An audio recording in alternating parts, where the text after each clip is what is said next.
Sur Sud Radio pour les débats entre 11h moins le quart et midi avec aujourd'hui Yves Damécourt, bonjour. Vous êtes porte-parole du mouvement de la ruralité. Michel Pouzol, ancien député, membre de Génération. Bonjour. Mathis Brasca, vous êtes étudiant en sciences politiques. Bonjour à vous. Et Jean-Luc Benamias, membre de la Ligue des droits de l'homme, ancien membre du Conseil économique, social et environnemental. Bonjour à vous, Jean-Luc. Il fait beau à Marseille ? Ça va venir. Ça va venir, bon, il faut être positif. Avant la présidentielle, embouteillage des candidats à Colombey, les deux églises. Le général de Gaulle. Tout le monde se réclame du général de Gaulle, on va en parler. On va revenir sur cette gauche qui a du mal à imprimer. On en profite tant que Michel Pouzol est là, ainsi que Jean-Luc Benamias pour évoquer ce sujet. On va parler de l'intervention, alors parler ou pas parler de l'intervention d'Emmanuel Macron, parce que moi je supporte pas ces plateaux, on dit que va-t-il dire ? On n'en sait rien de ce qu'il va dire, on verra bien, mais pourquoi prend-il, on peut poser la question de savoir pourquoi prend-il la parole ? Et puis faut-il obliger les plus de 65 ans à un examen médical pour garder leur permis de conduire ? Certains évoquent même la possibilité de leur faire repasser. On va voir si on a le temps d'évoquer tous ces sujets. Allez, on commence. Luc, à quel âge ? 66. Jean-Luc, coup de cœur on commence avec un coup de cœur pour vous. Hey, hey, mama said the way you move, gonna make you sweat, gonna make you groove. Voilà.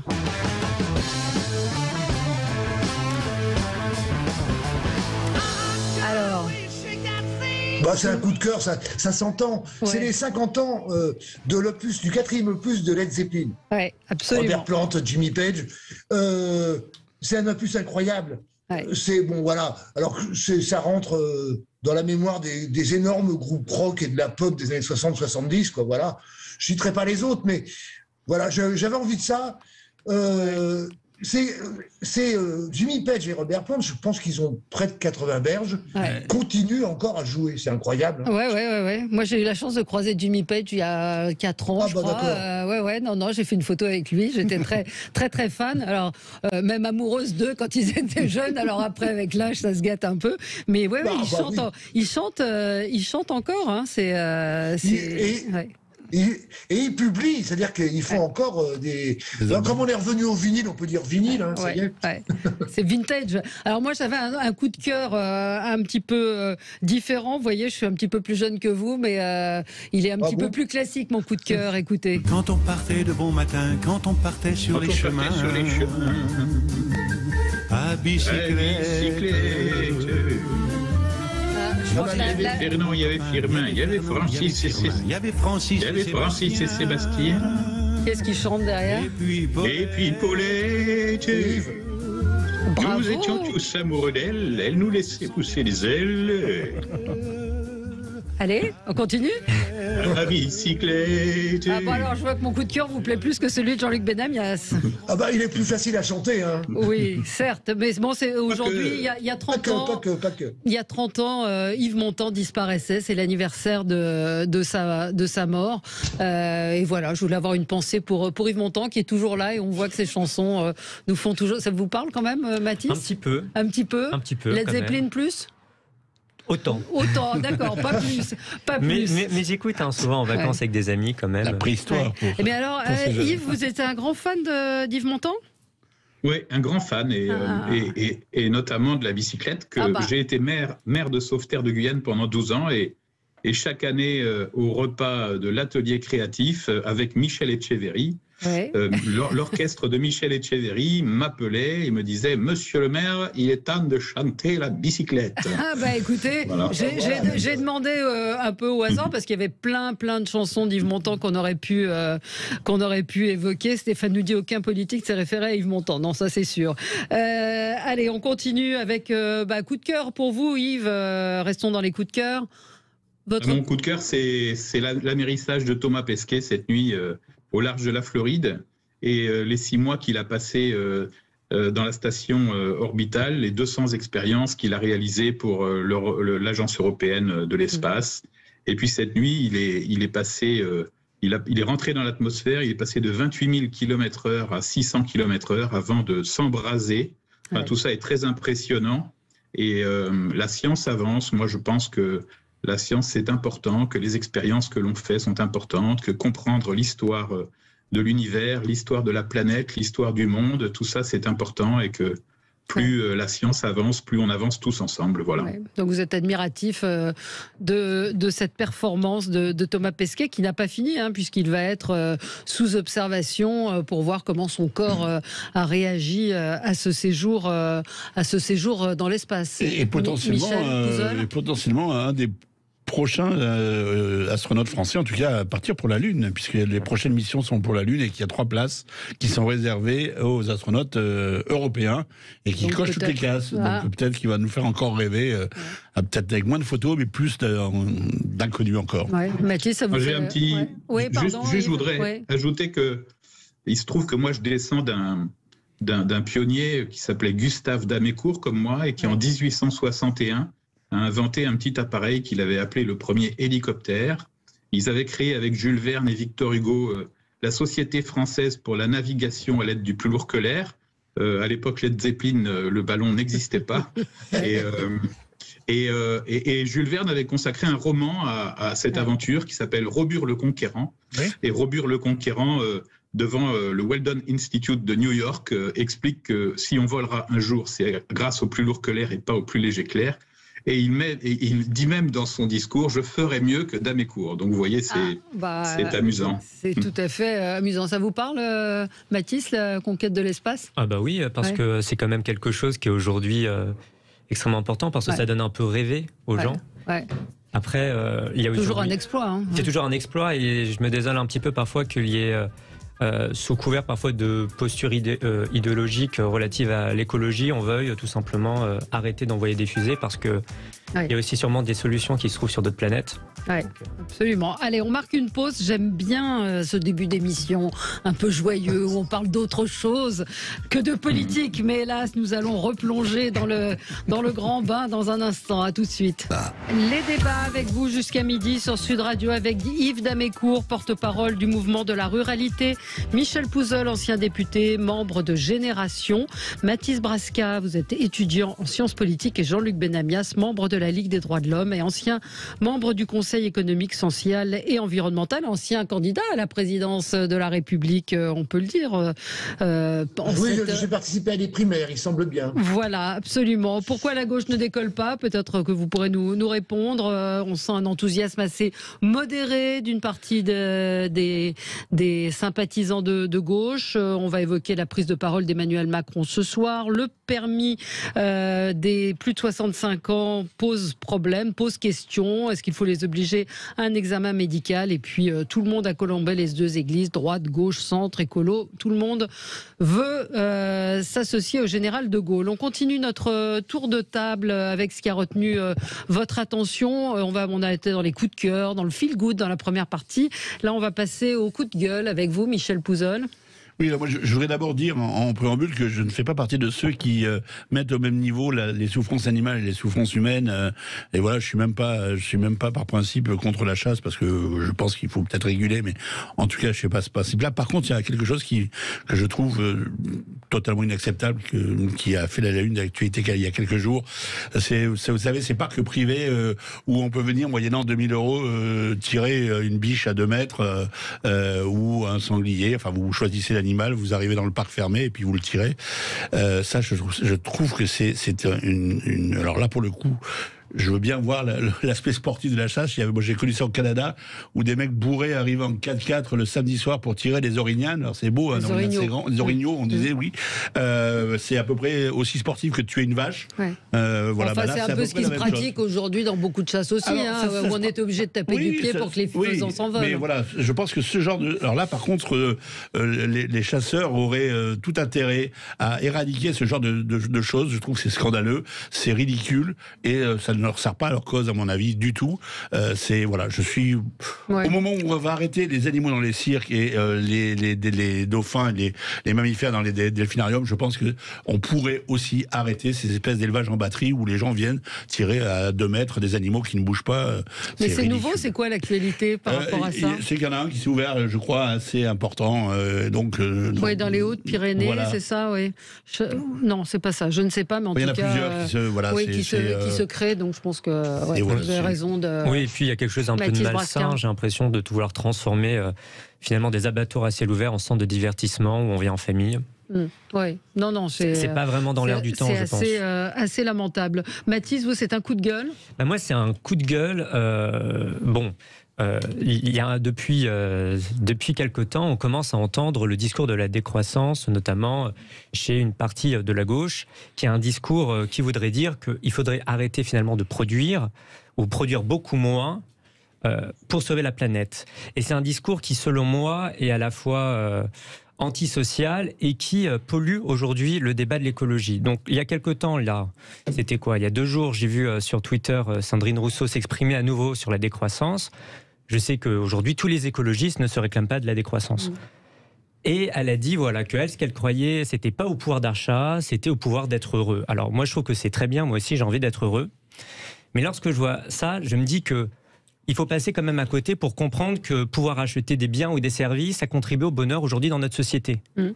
Et que vouloir taper au portefeuille des personnes les plus précaires avec des augmentations des taxes, par exemple, sur l'essence, etc., c'est pas quelque chose qui va rendre aujourd'hui l'écologie populaire et qui va séduire le plus grand nombre.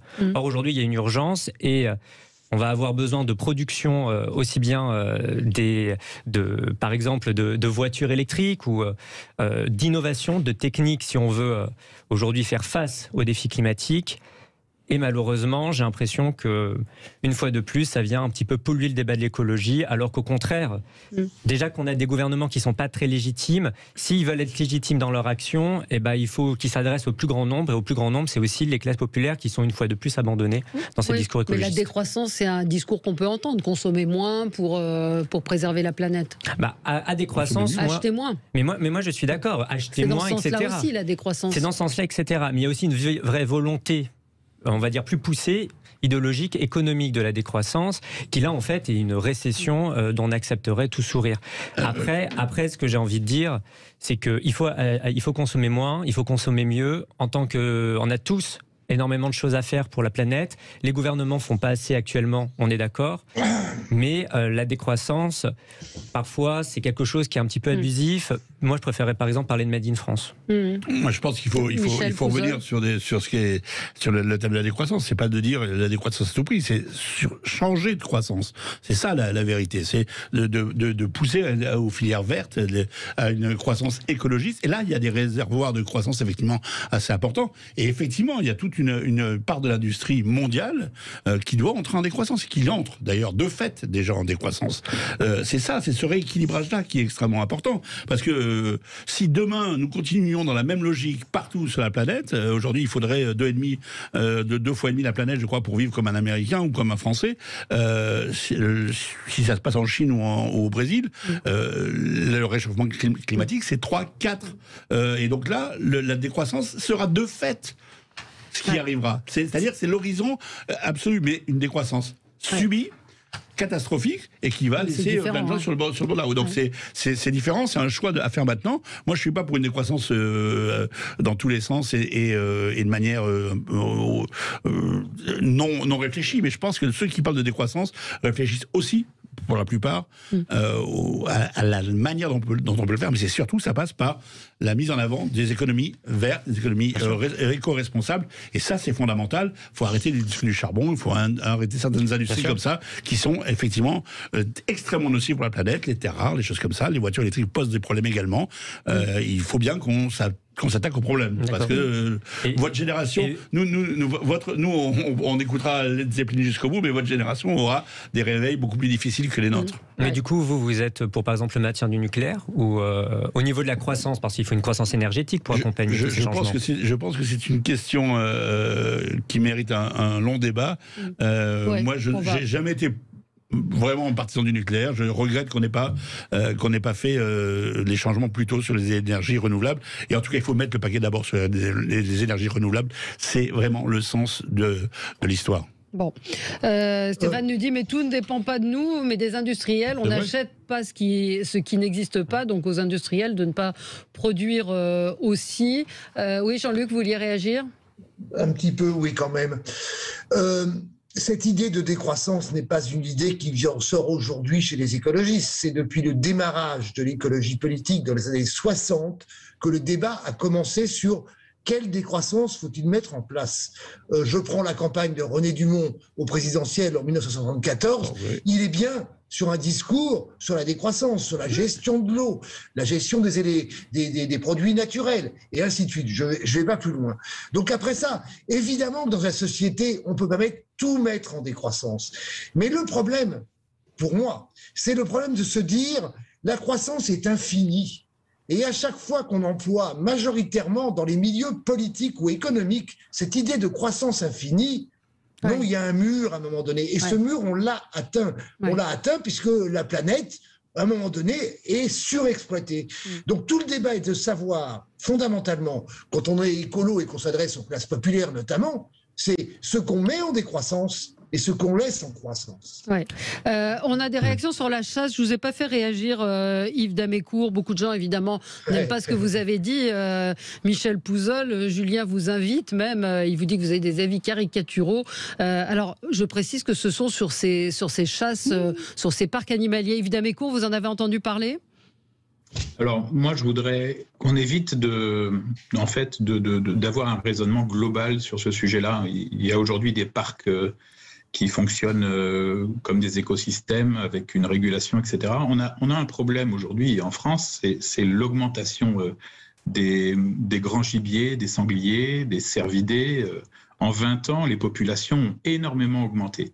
Et donc aujourd'hui, on a un problème de culture, d'agriculture, de sylviculture, puisqu'en fait, si on ne régule pas les populations des sangliers, des cerfs, des chevreuils, moi, quand j'étais enfant, on avait 1 ou 2 bracelets de chevreuil par an sur une surface de 1000 hectares. Aujourd'hui, sur la même surface de 1000 hectares, on a 50, 60, 70, 80 bracelets de chevreuil. Il y a des chevreuils partout.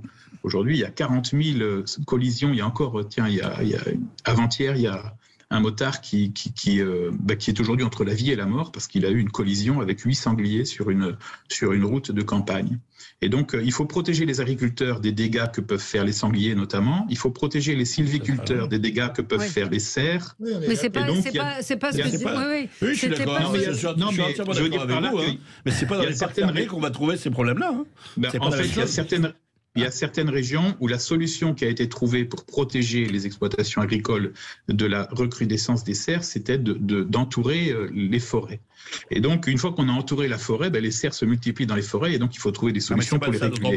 Mais de toute façon, quand on regarde les chiffres, de la chasse, les gros gibiers sont finalement pas les animaux les plus chassés. Aujourd'hui, il y a chaque année des millions d'animaux qui sont élevés souvent dans des enclos fermés, qui sont relâchés uniquement en période de chasse pour qu'on puisse aller les chasser. Pourquoi ? Parce que c'est devenu aussi, on va dire, une économie qui est tout à fait importante et qui se chiffre à plusieurs millions d'euros. Le lâcher de grand gibier est interdit. On lâche des petits gibiers du coup. Oui, de petits gibiers, parce qu'on a l'auditeur qui nous dit que chez lui, on lâche des perdrix la nuit pour pas être vu. Le petit gibier, c'est autorisé ? Oui, on peut lâcher du petit gibier. Et il y a des régions de France où la réintroduction du perdreau et du faisan s'est fait grâce aux chasseurs, parce qu'il n'y avait plus de perdreaux et plus de faisans. Et c'est grâce au lâcher des chasseurs. Et alors après ça, il est préférable d'avoir des volières anglaises, c'est-à-dire des clos de quelques dizaines d'hectares où on tue les nuisibles pour permettre aux perdreaux et aux faisans de se reproduire. Et donc tout ça, il faut lutter contre les gens qui sont des gougnafiers et qui fonctionnent contre nature. Et puis il faut encourager les bonnes pratiques. Ouais. Donc tout ça progresse. Il faut savoir que la faune évolue aussi, et donc il faut s'adapter aux nouvelles conditions. Ouais. Il faut aussi, Jean-Luc, si je peux me permettre, tout ça vient, Yves, tu vas me dire si je me trompe, de la désertification rurale, du fait qu'il y ait de moins en moins d'agriculteurs, de gens qui travaillent la terre. Et donc il y a des grandes propriétés, c'est comme ça. Mais à ce niveau-là, il y a des espaces dans les territoires maintenant qui sont évidemment totalement redevenus naturels. Et donc ça prolifère. Et j'ai provoqué, même si je ne suis pas défenseur de la chasse, c'est pas moi le prioritaire. Hein. C'est pas vraiment prioritaire pour moi, loin de là. Mais il y a des espaces où il n'y a pas assez de chasseurs. Ouais. On n'arrive même pas à réguler. Bon, par rapport à ce que vous venez de dire, Yves, c'est la vérité, oui. Laisser vider et les sangliers. Ah, on est vraiment dans un espace où effectivement. Moi, qui roule souvent en campagne, hein, j'ai cette chance-là de temps en temps. Il y a 30 ans, je faisais pas attention quand je circulais à l'heure où les animaux vont boire. Mais 20 millions, c'est le nombre d'animaux qui sont élevés puis rechassés en France chaque année. Donc, c'est pas rien. Julien nous dit ces parcs de chasse sont fréquentés par des très très riches pour les trophées, très très peu par de vrais chasseurs. Mais bon, on a le droit aussi, comme vous le faites, de dénoncer ces parcs-là. Karine, c'est un sujet qui vous préoccupe, hein, qui vous intéresse. En tout cas, Karine nous dit qu'il y a des élevages de sangliers et de faisans qui sont relâchés pour la chasse. Tous les ans, il y a des articles de presse à ce sujet. Alors, je ne sais pas si on élève les sangliers. Je suis pas sûr qu'il y ait c'est plutôt l'inverse. Mais les faisans, c'est sûr. Allez, on marque une pause. On se retrouve dans un instant. On va parler politique, de la gauche, du général de Gaulle, d'Emmanuel Macron. Tout ça dans le désordre et sans lien. À tout de suite. Allez, on est ensemble jusqu'à midi pour commenter l'actualité avec Yves Damécourt, Michel Pouzol, Mathis Brasca et Jean-Luc Benamias. Je voulais, avant qu'on entame nos débats, faire un coup de chapeau à ces femmes qui aujourd'hui témoignent dans Libération, qui parlent de la façon dont Patrick Poivre d'Arvor les a agressées. C'est lui qui a relancé, c'est ce que raconte Libération, c'est lui qui a un petit peu relancé cette affaire, puisque sur le plateau de l'émission Quotidien, il avait dit oui, il n'y a que des femmes anonymes qui m'accusent, aucun intérêt, etc. Et ben voilà, elles ont décidé de parler. Ce sont des femmes qui racontent ce qui leur est arrivé, et ce qui est glaçant dans ce que révèle Libération, dans ce que révèlent ces témoignages, c'est que le mode opératoire, le processus est pratiquement toujours le même. C'est-à-dire une espèce de violence, d'agression assez soudaine. Et puis elles décrivent aussi un Patrick Poivre d'Arvor comme beaucoup d'hommes, c'est-à-dire double, humain, gentil. Et c'est vrai que ça va forcément faire réagir, parce que certains diront oui, mais elles ont travaillé avec lui, oui, mais il a été gentil avec elle. Oui, bah oui, c'est la complexité de l'âme humaine, et les monstres ne sont pas forcément ceux qu'on imagine, et les gens ne sont ni noirs ni blancs, mais il y a parfois des choses qui se passent, et le courage de ces femmes, bah, c'est pas mal, parce qu'elles sont aujourd'hui chefs d'entreprise, elles ont des postes assez haut placés, et je trouve que c'est assez courageux de leur part de l'avoir fait. Voilà, c'est dit. Et on peut être gentil 24 heures par jour, mais un viol reste un viol. Absolument. Et un violeur, un violeur. Voilà. Oui, mais ça fera sûrement réagir, parce que certaines, malgré le fait d'avoir été agressées, ont travaillé avec lui, mais je pense que l'époque a aussi beaucoup changé, et qu'il y a des choses qui se faisaient qu'on n'accepte plus aujourd'hui. Voilà. Moi, je voudrais, je voudrais réagir à ça, dire que aujourd'hui, on vit l'évolution du dossier de la pédophilie dans l'Église, et je pense que les choses ont été prises dans le bon ordre depuis quelques mois, avec une commission à qui on a confié un rapport, une enquête, etc. Et puis derrière, on rentre dans la suite des événements, avec la réception des plaintes, avec une volonté d'agir sur la suite. Je pense qu'il y a un certain nombre d'institutions, notamment les institutions de la télévision et du cinéma, qui devraient faire adopter le même processus pour ce sujet du rapport entre les femmes et les hommes. Donc prendre le temps, se poser, nommer une commission d'enquête, et travailler sur le fond, et puis derrière aboutir à un certain nombre de mesures de prise de conscience, de reconnaissance. Voilà, voilà. C'est compliqué. Mais je pense qu'il y a un moment ou un autre, il va falloir prendre le sujet dans l'ordre. Et on pourrait y ajouter le monde sportif. Un auditeur, Olivier, nous dit présomption d'innocence, non, ou condamnation médiatique. Oui, présomption d'innocence, mais elles veulent relancer cette affaire. Il y a une nouvelle plainte qui va être déposée. Quand on a 9 témoignages qui décrivent de femmes qui ne se connaissent pas et qui décrivent la même chose, certes, la justice doit passer, certes, il y a la présomption d'innocence. Il n'en reste pas moins que ce sont des témoignages, donc il a qu'à attaquer, porter plainte pour diffamation. C'est ce qu'avait fait Nicolas Hulot, et je vous rappelle qu'il a retiré sa plainte en disant qu'il ne laisserait pas salir son honneur. Néanmoins, il n'est pas allé au bout de sa plainte. Donc on voit que c'est parfois compliqué quand on se drape dans la vertu et l'indignation, mais qu'on ne poursuit pas réellement les auteurs. C'est peut-être aussi qu'il y a parfois des choses à perdre. Mathilde, vous vouliez dire un mot ? Non, j'avais juste envie de dire que c'était un peu une touche... c'était assez intéressant, c'est qu'il y a, là on parlait de Libération, et Libération juste avant pour le scandale, parce que là on a dans toutes les institutions des scandales, l'omerta qui se lève vis-à-vis des viols. Libération avait titré que le premier miracle de Lourdes, c'était pour l'Église d'avoir reconnu ces affaires de pédocriminalité. Et effectivement, peut-être qu'on est en une période où on a un petit peu des miracles, et il faut soutenir de toute façon la prise de parole, même si on comprend le débat que pose le tribunal médiatique. Oui, parfois, c'est une manière de relancer des affaires. Une vraie question. Mais le dossier, franchement, lisez-le, est assez terrible. Un mot, Jean-Luc ? J'entends parler de tribunal médiatique, mais quand il s'agit de personnalités de médias, et Michel vient de le dire, c'est arrivé aussi dans le monde sportif, des journalistes sportifs, on l'a vu, mais aussi dans le monde sportif, des entraîneurs qui entraînaient des jeunes sportifs, et souvent des jeunes femmes, mais pas uniquement. Je pense qu'effectivement... le terme de tribunal médiatique n'est pas le bon. Oui. Voilà. Absolument. Pourquoi la gauche ne décolle pas ? Tiens, on va commencer avec ce thème peut-être. Selon l'IFOP, aucun des prétendants de gauche, de Jean-Luc Mélenchon à Anne Hidalgo, ne parvient à se hisser au-dessus des 10% d'intention de vote au sein de cet électorat. Jean-Luc Mélenchon est le candidat de gauche qui tout de même séduit le plus. 9% des intentions de vote. Yannick Jadot, il plafonne à 7%. Anne Hidalgo s'écrase, je crois que le terme est exact, à 2%. Des scores qui sont quand même dramatiques. Enfin, pour vous qui êtes Michel Pouzol, qui avait été au PS, Génération... Qui fut quelqu'un de gauche viscéralement, oui, on va dire. Voilà. Qui a été d'abord très longtemps un électeur avant d'être un militant. On peut dire que c'est un désastre. Cela dit, là, il y en a autant pour la droite. Non, mais je vais remettre en perspective l'étendue du désastre, si vous me le permettez une seconde. En 2012, quand François Hollande arrive à la présidence de la République de manière un peu surprenante, parce qu'on ne s'était pas gagné dès le départ, la gauche détenait tous les pouvoirs dans ce pays. Pour la première fois, elle détenait le Sénat, la majorité absolue à l'Assemblée nationale, la plupart des régions, la majorité des départements et des grandes villes.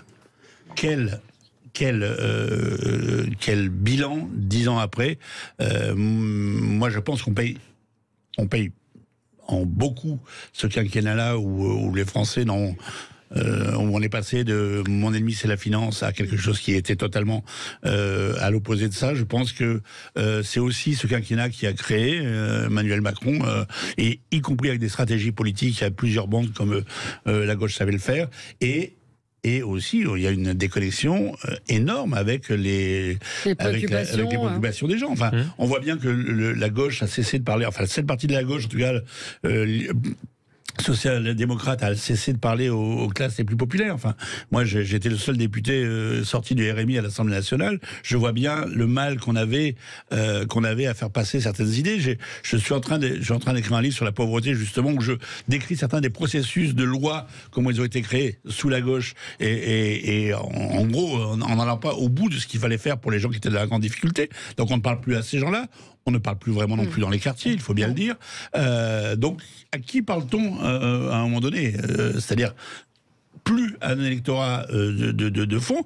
Les fonctionnaires n'ont pas vu la différence entre la gauche et la droite, voire leur situation ne s'est pas améliorée. Donc, c'était aussi un noyau dur du vote de gauche. Donc, effectivement, les électeurs de gauche, moi, je peux comprendre qu'ils se sentent orphelins. Et puis... L'autre aspect, je dirais, c'est que si tout le monde est convaincu que l'écologie est le sujet fondamental du moment et de demain, tout le monde le récupère à sa manière, sans d'ailleurs l'être toujours. Et par contre, on a beaucoup de mal à faire passer l'idée que l'écologie est aussi un sujet politique. Oui. Et donc, on voit bien que, même s'il y a des frémissements, l'écologie politique qu'on porte a du mal encore à franchir un petit plafond de verre, même si je pense que cette campagne, en mettant au cœur des préoccupations des Français ces sujets-là, va nous permettre d'avancer un peu. Mais nous n'irons pas très loin si nous ne reprenons pas aussi la dimension sociale. Enfin, on est dans un pays où il y a 10 millions de gens qui vivent sous le seuil de pauvreté. Où travailler, pour plusieurs millions de personnes, travailler ne suffit pas à vivre décemment. Ouais. Comment se fait-il que nous ne parlions pas midi, matin et soir de ces sujets-là qui concernent la population? Il y a de plus en plus de gens de classe moyenne qui se sentent au bord du déclassement. Oui. Et la gauche n'arrive plus à parler à ces gens-là. Moi, j'avoue que ça me désespère, je me bats. Et Éric Zemmour qui va aussi prendre des électeurs sur la gauche. On va marquer une pause et vous pourrez réagir les uns et les autres et nous appeler aussi 0826 300 300. À tout de suite. Les débats avec vous, on va parler de Colombey, les deux églises, 51e anniversaire de la mort du général de Gaulle. Tout le monde va se précipiter là-bas. Mais avant, on parlait de la gauche qui stagne, qui ne décolle pas dans les sondages, qui voit s'effondre avec Anne Hidalgo qui ne dépasse pas les 2%. Mathis Brasca, vous vouliez répondre à ce que disait Michel Pouzol sur le fait que la gauche aujourd'hui n'a pas su trouver les mots ni parler aux Français. Et encore moins avec un Montebourg qui était, on pourra en dire un mot. Oui, juste très concrètement, en fait, aujourd'hui, on a une gauche qui a tendance à opposer la lutte contre le réchauffement climatique, l'urgence écologique avec l'urgence sociale. Parce qu'ils n'arrivent pas à proposer des choses qui concernent directement les gens pour vendre le projet écologiste. Anne Hidalgo, c'est exactement ça. Quand elle fait des vidéos où elle explique, où elle se plaint qu'il y ait des machines qui distribuent des tickets dans la gare, on voit qu'elle est totalement à côté de la préoccupation des Français. Oui, complètement. Marie nous dit, une auditrice, mais si à longueur de journée vous parlez et dites toujours les mêmes choses et rien n'a bougé depuis des décennies, droite-gauche, c'est bonnet blanc et blanc-bonnet, on en a marre des politiciens à qui la politique ne profite qu'à eux-mêmes et à leur entourage. Il y a toujours cette défiance aujourd'hui sur les politiques classiques, ce qui explique aussi le succès, encore une fois, d'Éric Zemmour. Jean-Luc Mélenchon. Jean-Luc Benamias. Oh, c'est intéressant ce lapsus. Je regardais vos messages, donc voilà. Alors Jean-Luc Benamias. Clairement, on subit dans notre pays, un peu à l'image de l'Italie d'ailleurs, un schéma de décomposition des mouvements politiques démocratiques qui n'a pas de fin. Regardez le nombre de candidats et de candidates de gauche qui essayent de se présenter à la présidentielle. Évidemment, ça ne donne pas beaucoup d'espérance, c'est moins qu'on puisse dire. Alors, il y a une initiative qui existe en France, elle vaut ce qu'elle vaut, mais je pense qu'elle prend tout ça par le bon bout, qui s'appelle la primaire populaire, qui essaye de demander aux candidates et aux candidats de gauche, qui sont entre 4, 5, 6, 7, 8, 9%, non, ça démarre à 2 d'ailleurs pour Roussel, d'essayer de se mettre à peu près d'accord sur un programme minimum commun ou maximum commun. Redonner un peu d'espoir. Après, le fond de décomposition ne vient pas de nulle part. Le social-libéralisme a été imposé, s'est imposé malheureusement, dans l'ensemble des démocraties. Et c'est un schéma qui effectivement ne donne pas beaucoup de réponses et pas beaucoup d'espoir dans ce qu'on appelle le ou les peuples de gauche, sur lequel je rajoute maintenant une bonne partie de l'écologie politique. Ouais. Est-ce qu'on va en sortir dans les semaines qui viennent et les mois qui viennent? J'en sais rien, mais c'est indispensable parce que je dirais la même chose d'ailleurs de la droite démocratique, qui se retrouve dans un schéma extrêmement difficile, parce que le phénomène Zemmour s'explique aussi du côté droite et du côté gauche, pas uniquement du côté gauche. Il y a de la désespérance. Il y a même, on est dans un pays où quand même les tensions sociétales sont absolument gigantesques. Oui, mais alors pourquoi la gauche aujourd'hui ne représente pas la solution pour les classes populaires? Parce qu'elle est terriblement divisée et qu'elle a oublié en grande partie, on le voit dans les cités qui existent dans toutes les villes de France. On ne s'est pas occupé de la pauvreté, on ne s'est pas occupé de tout cela. On a laissé des cités dégradées au fur et à mesure, et ça ne date pas d'aujourd'hui, ça date des années 70. Oui, mais effectivement, rien n'est fait, rien n'a été fait, et la sécurité aussi, qui est le thème qui revient, qui revient et qui est aujourd'hui au centre du débat. C'est ça aussi la question. Moi, je discutais hier avec un ami qui habite en région parisienne, Suresnes, qui n'est pas une banlieue particulièrement pauvre. Il y a des HLM, il habite dans un HLM, et il me dit qu'il y a une famille qui pourrit tout l'immeuble. Les mecs, ils rentrent à moto dans le hall, ils fument leur shit, personne ne fait rien. On appelle les flics, ils viennent pas parce qu'ils veulent pas d'ennui. Ils appellent le bailleur social qui dit oui, mais vous savez, gna gna gna. Il ne se passe rien.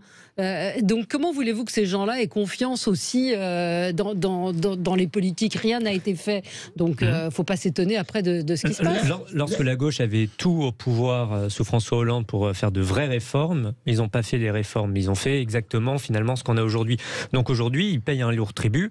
Et après, moi j'ai envie de saluer quand même la candidature un petit peu cavalière de Fabien Roussel, qui essaye de mettre la sécurité quand même au cœur de son programme, parce qu'il a compris que les premières victimes aussi de ces incivilités, c'était les classes populaires. Yves Damécourt, vous situez plutôt sur le plan de la ruralité, mais c'est pareil aussi, il y a des classes populaires qui ne votent pas non plus à gauche, qui ne votent plus à gauche en ruralité. En fait, dans la ruralité, il y a beaucoup de gens de gauche aujourd'hui qui se réfugient au Rassemblement national. Moi, je suis dans un territoire qui était très à gauche, avec une cellule communiste très forte. Et aujourd'hui, les gens qui étaient autrefois... On voit que les villages où les communistes étaient très présents, notamment dans la vallée de la Garonne. Aujourd'hui, c'est des territoires qui votent beaucoup Rassemblement national oui, au premier tour. Et donc, en fait, il y a une archipélisation des candidatures. Là, il y en a dans tous les sens.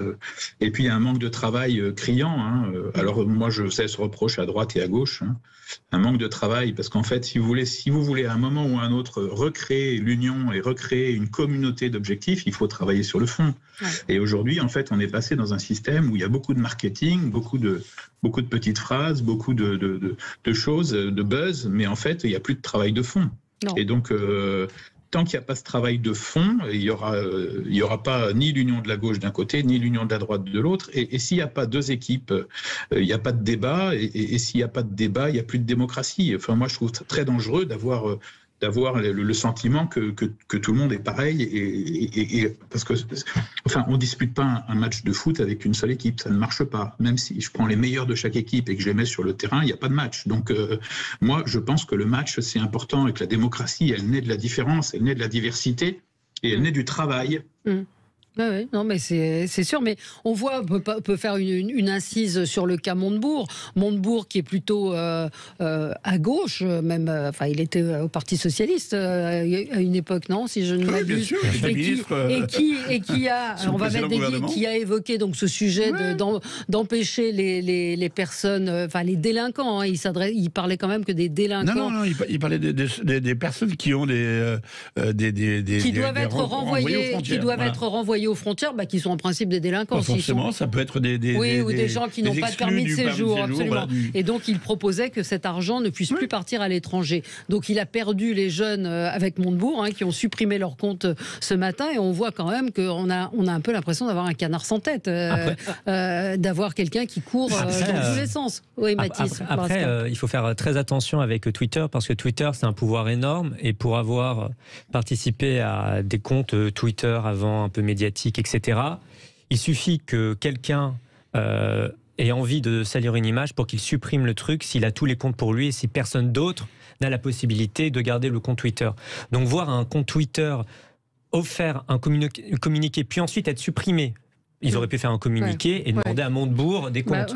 Ça montre que ça peut être aussi un coup politique. On ne sait pas. Si ça se trouve, il y a quelqu'un qui roule pour LFI ou pour un autre parti et qui s'est emparé du Twitter. Mais ce qui est terrible dans l'affaire Montebourg, quelque part, c'est que Arnaud de Montebourg, on peut lui prêter beaucoup de défauts, mais certainement pas celui de ne pas être intelligent. C'est quelqu'un qui réfléchit, c'est quelqu'un qui a des idées. Après, on peut aussi faire des bourdes. Oui, mais là, on pense que là, on a une espèce de course au buzz, course à celui qui sera le plus radical sur des sujets effectivement qui ont été souvent délaissés par la gauche, il faut bien le dire. Et le fond programmatique, le vrai projet pour la société, le vrai projet contre les fractures sociales notamment de ce pays, sont laissés de côté, sont abandonnés. Et elles sont abandonnées. Moi, vous l'avez dit, souvent à des gens qui l'auraient repris, comme l'extrême droite. Effectivement, il y a des fois, moi j'ai été sidéré dans certains débats où le discours, alors il ne fallait pas gratter trop fort, parce que si on grattait, on voyait bien ce qui se cachait derrière le discours social, mais le discours social était repris, notamment dans le Nord, notamment dans le Sud, par une partie de l'extrême droite, et la gauche était un peu... une certaine partie de la gauche, en tout cas, était un petit peu coincée là-dedans. C'est pas le cas de Jean-Luc Mélenchon, par exemple, qui lui l'assume mais on voit bien la difficulté qu'il a à le porter aussi. C'est pas le cas, je crois, de Yannick Jadot qui met l'écologie en même temps que le social. Et l'inaudibilité de partis aussi importants que le Parti Socialiste est quand même très inquiétante pour moi. Enfin, oui, c'est sûr. pour le débat global. Myriam, elle nous dit parce que la gauche n'est plus à gauche, elle est devenue libérale et à droite. Marie-Claire est en ligne avec nous, une auditrice. Vous êtes à l'antenne sur Sud Radio, bonjour. Bonjour tout le monde. Bonjour Marie-Claire.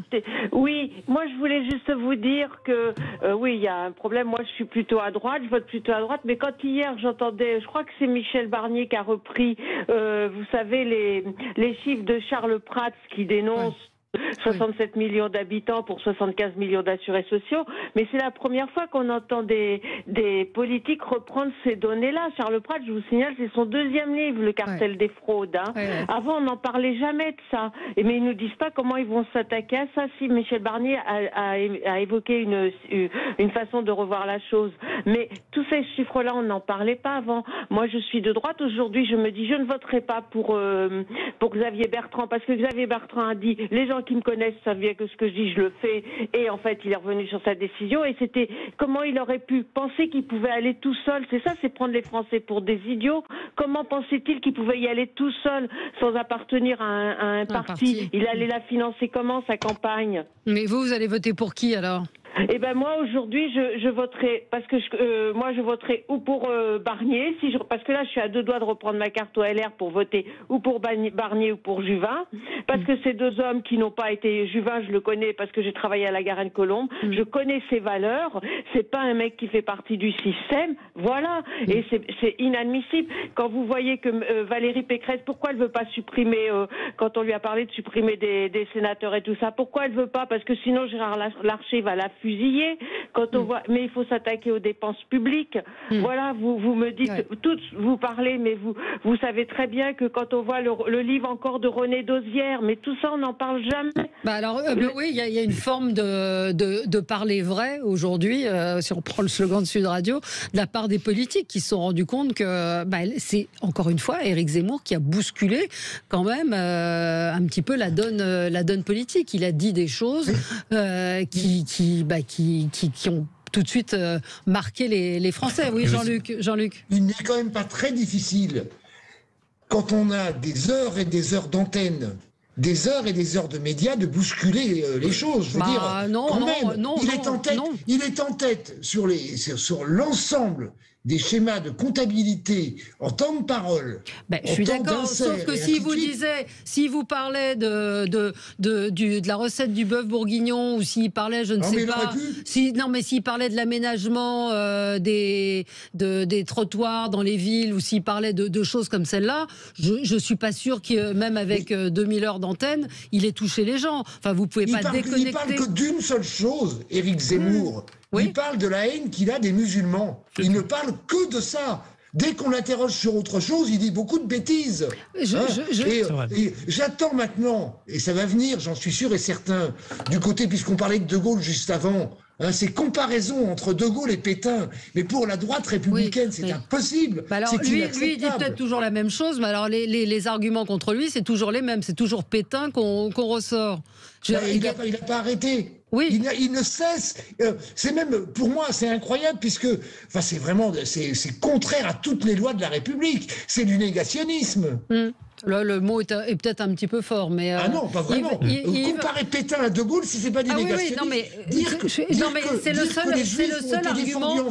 seul argument qu'on lui oppose. Ce que je dis... Il parle que de ça. Mais il parle pas de Pétain tous les jours. Il parle pas de Pétain dans tous ses discours. En tout cas, dans le délitement de la droite et de la gauche. Mais c'est pas ça qui plaît aux Français. C'est pas le fait qu'il parle de Pétain qui fait qu'il est à 17 voire 18% dans les sondages. La situation actuelle, en tout cas de la droite et de la gauche traditionnelle, elle n'est pas née avec Zemmour. Elle est née avec Macron, c'est-à-dire le ni gauche ni droite qu'il a essayé de vendre aux Français et qui correspondait à ce qu'une partie des Français voulaient entendre. Tout à fait, en disant on va prendre les meilleurs de chaque côté et puis on va voir ce que ça donne. On a vu. D'abord, il n'a pas forcément pris les meilleurs de chaque côté, loin de là, si je puis me permettre. Mais c'est là où le délitement je dirais, d'un clivage à peu près classique avec des nuances c'est défait, c'est d'abord là. Et bien entendu, dans ces périodes où où les choses sont dans le clair-obscur naissent les monstres. C'est pas de moi, mais c'est de Gramsci, mais c'est vrai. Voilà. Non, mais de toute façon, c'est vrai que quand on regarde finalement Éric Zemmour, il parle toute la journée avec des propos qui peuvent être négationnistes, qui peuvent être des propos qui sont racistes. Moi, je me pose une question, c'est qu'est-ce que fait... Ils sont pas remis en cause, et qu'est-ce que fait le garde des Sceaux? Je veux dire, à partir du moment où on a un gouvernement et qu'on a un candidat à la présidentielle qui arrive au second tour avec ces propos-là, pourquoi il n'y a pas une procédure mise pour contester du moins ces mouvements? Pourquoi il n'y a aucune plainte qui est déposée? Rien. Moi, j'ai l'impression que ça sert un petit peu aujourd'hui le gouvernement aussi, cet épouvantail Éric Zemmour. Et ça, je trouve que c'est vraiment dommageable aussi d'un gouvernement qui se dit républicain. On va marquer une pause et je vous donne la parole, Yves Damécourt. À tout de suite. Merci. Avec vous sur Sud Radio jusqu'à midi. Alors, on n'a pas pu traiter tous les sujets qu'on voulait évoquer, mais Yves Damécourt, sur votre analyse, vous, de cette gauche qui ne parle plus aux classes populaires. Je voulais dire, réagir un petit peu à tout ce qui avait été dit sur Éric Zemmour. Moi, j'ai parlé d'un grand-père qui avait inventé l'hélicoptère en 1860. J'ai un arrière-grand-père qui était le seul parlementaire compagnon de la Libération qui a voté non au plein pouvoir au maréchal Pétain en juillet 40. Et donc moi, je peux pas cautionner les discours d'Éric Zemmour qui tentent de mener une confusion entre Pétain, De Gaulle, etc. Par contre, je refuse le terme de négationnisme qui a été employé. Le négationnisme, c'est autre chose. Et donc, je pense que le débat serait apaisé si on redonnait de la signification aux mots.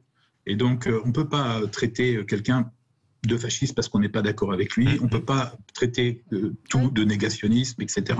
Et donc, il faut vraiment remettre du sens derrière les mots. Sinon, on n'y arrivera pas parce qu'on n'arrivera pas à débattre. Moi, j'appelle de mes voeux un débat à droite, un débat à gauche, puis une fois que les candidats auront été choisis, un vrai débat pour la présidentielle. Je pense que les Français, ils s'intéresseront de nouveau à l'élection s'il y a un vrai débat et si on est sur le fond des sujets.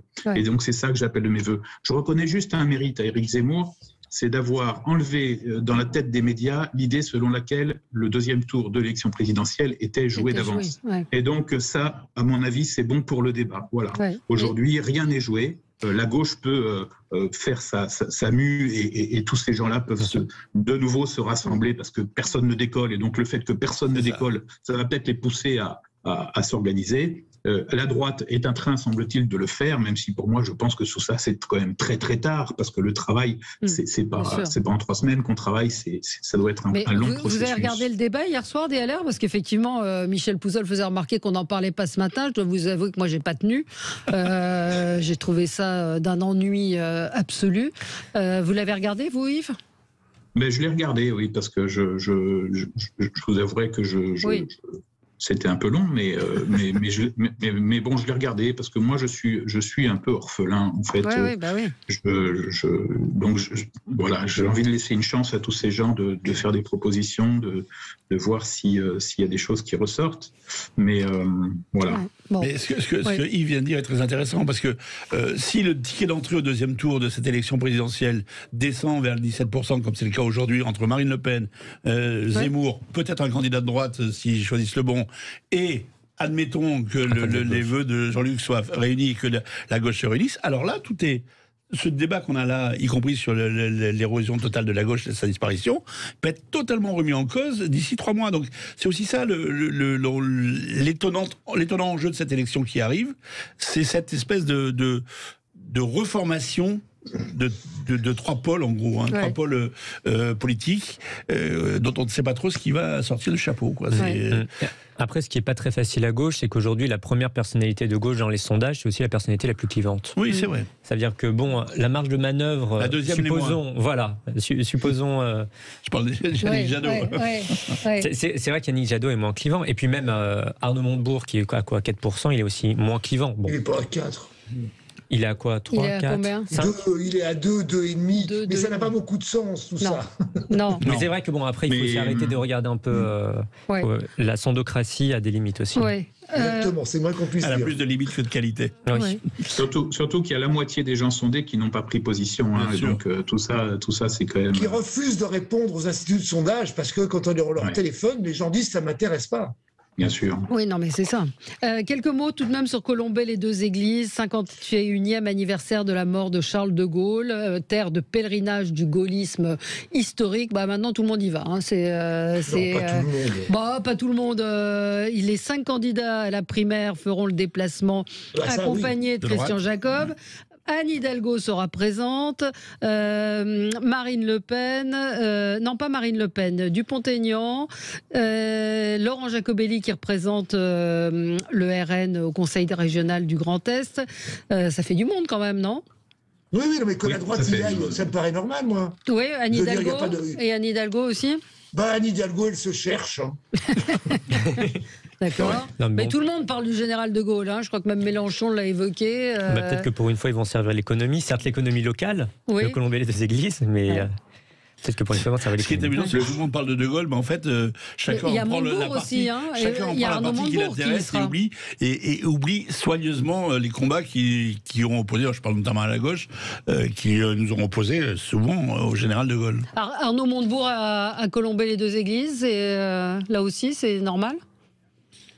On pense que on pense que le général de Gaulle souhaitait que sa sépulture soit réalisée dans l'intimité et que l'enterrement avait été dans l'intimité villageoise de Colombey les deux églises et que les grands pontes étaient à Notre-Dame de Paris pendant ce temps-là. On se dit quand même que tout ça n'est pas tellement conforme à la mémoire du général de Gaulle. Non, mais bon, on peut puiser beaucoup dans ce qu'a fait le général entre le 18 juin 1940 et son départ en 1969, chacun peut y trouver chaussure à son pied. Absolument. Voilà. Oui, c'est sûr. Je ne suis pas sûr que lui, comme vous le dites, aurait été ravi. Mathilde Brasca. Mais c'est fascinant de voir à quel point aujourd'hui la classe politique et les Français en général ont besoin de se raccrocher à un héritage, à des valeurs passées. Et à du passé. Ça montre qu'on a vraiment peur de l'avenir. C'est la preuve qu'il n'y a pas de travail de fond, parce qu'en fait, quand on va rechercher dans l'histoire, il n'y a jamais eu autant de citations dans les discours politiques. Alors et Zemmour est un maître dans l'art, donc il n'arrête pas de répondre aux questions qu'on lui pose par des citations d'auteurs, etc. C'est très intéressant. Moi, ça m'intéresse parce que moi, j'aime beaucoup cet éclairage-là. Maintenant, le débat est important, mais le travail de fond, il doit être fait sur les problématiques d'aujourd'hui. Alors l'histoire peut nous renseigner sur des solutions, etc. Mais il faut travailler sur le fond des problématiques d'aujourd'hui. Les références à la résistance sont de Gaulle. Puisqu'on parle de De Gaulle aujourd'hui, la situation que nous vivons là, qui est la situation politique globale, montre aussi l'essoufflement total de la 5e Constitution qu'il avait, lui, créé, façonné, je dirais, à sa mesure et à la mesure de ce qu'était le pays à ce moment-là. Je pense qu'il va falloir que la page se tourne politiquement là-dessus pour aller de l'avant vers une 6e République. Jean-Luc, un dernier mot ? C'est fini. Les références à la résistance me vont bien, moi. Moi, je pense que le général de Gaulle, à 3 reprises, a lancé une alerte et a dit on peut se relever. En 1940, en 1944, parce qu'on était au bord de la guerre civile, et en 1958, quand il est arrivé au pouvoir. Alors, on est d'accord ou on n'est pas d'accord, mais en tout cas, il a relevé la France à ce moment-là. Et donc, c'est ça le message d'espoir aujourd'hui du gaullisme. Merci à vous, merci à tous les 4. Dans un instant, André Berkoff, très bonne journée sur Sud Radio.